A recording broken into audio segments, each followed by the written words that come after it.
it's Don Skaggs again with Empowered Inventing, the one place where we help you help other people take your great idea, opportunities, and sound wisdom and turn them into real things like products and businesses.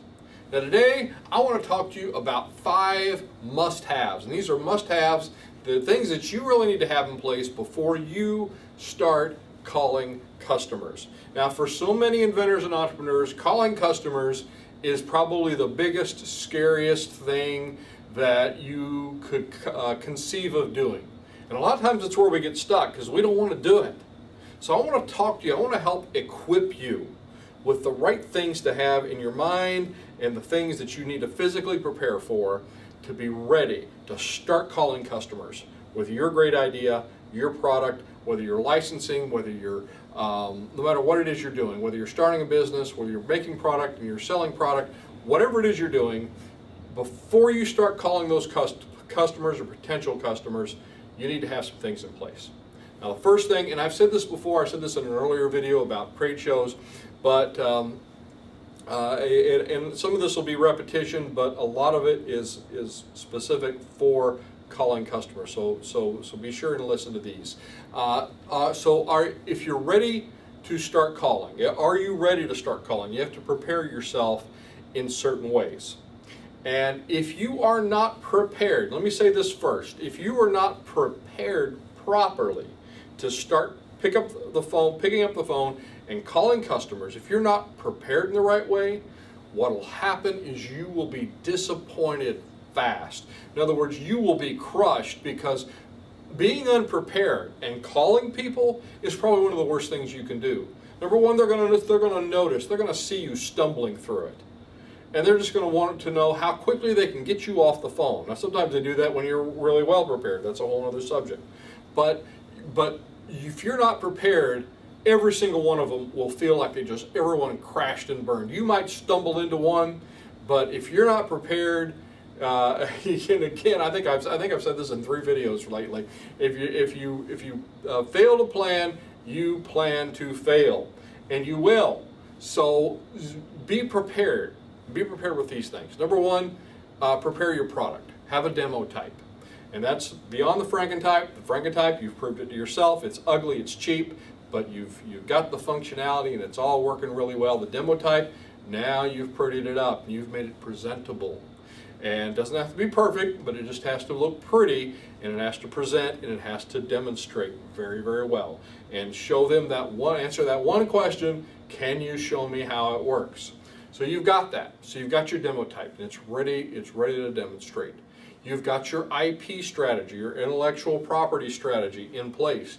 You've got that provisional patent. You can do that yourself for like $70 if you're a micro entity. And there's ways we teach you how to do that and how to get a provisional patent and get that scary everywhere a dog sign in place and have that protection ready so you're ready to take that leap, take that risk and get out there. Now, so you've prepared your product.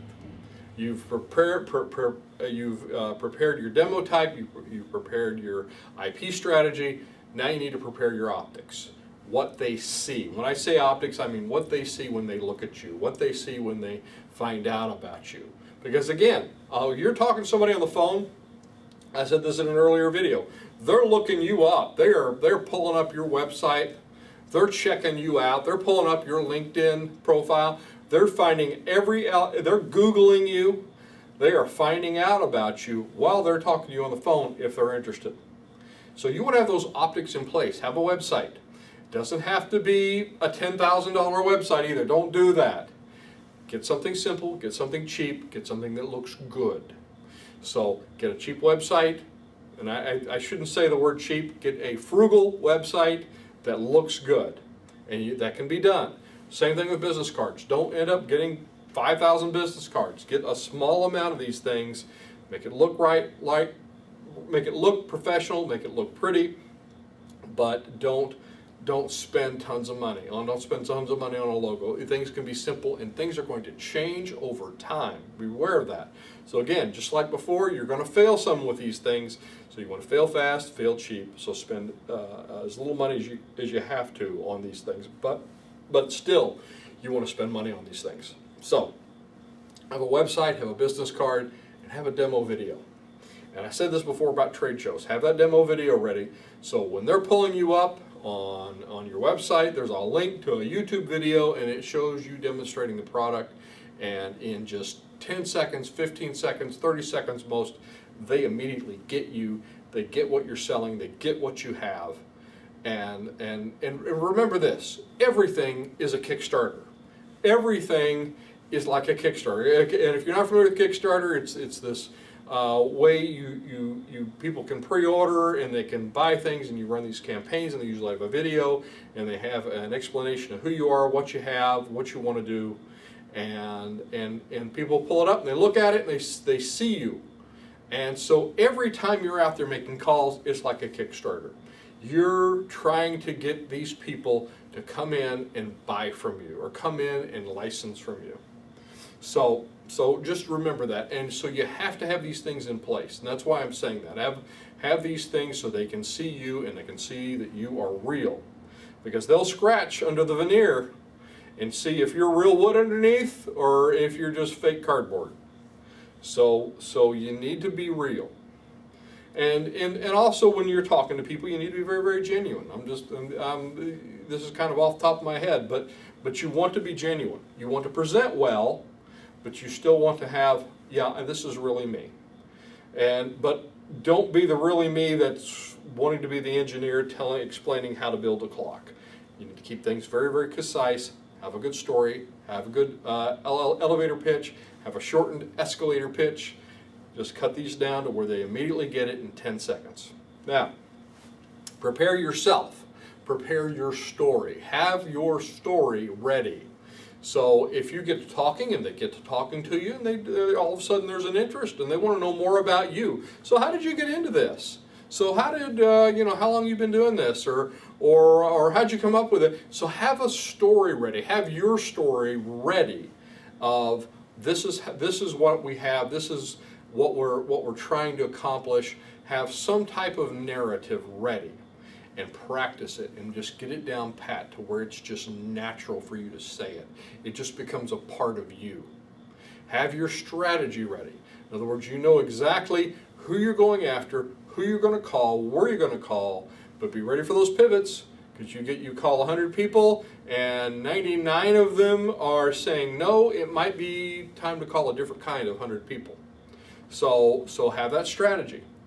But have a plan of who you're going to call, what industry it is, where they're all at.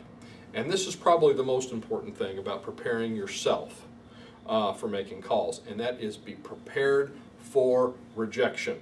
If you are making 10 calls and 3 of them aren't people hanging up in your ear, you're having a good day.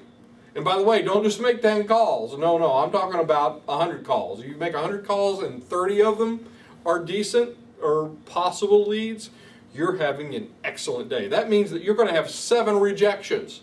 7 people, sorry, don't bother me. Sorry, no, I'm not interested. No.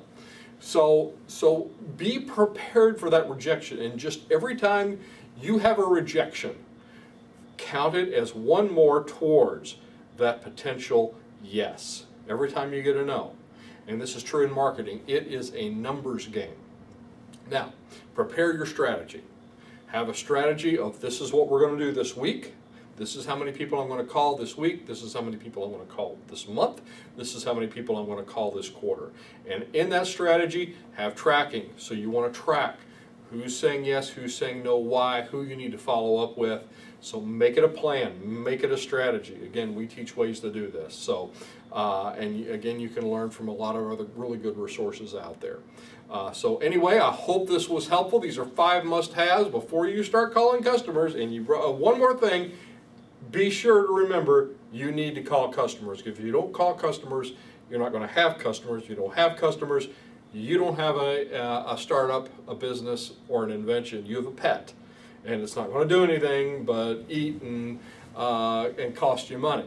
So anyway, with that, I'm Don Skaggs. This is Empowered Inventing. Check out our website, empoweredinventing.com. We've got ways for you to learn, ways for you to plan, and ways for you to do and execute. So, and Also be sure and if you're watching us on YouTube, you're going to want to subscribe. We're trying to build our subscriber list, so please do subscribe. Hit that notification bell, like us on social media, and I will look to see you at the next meeting, workshop, one of our online classes, or one of our online meetings. We have those too now, or on the next video.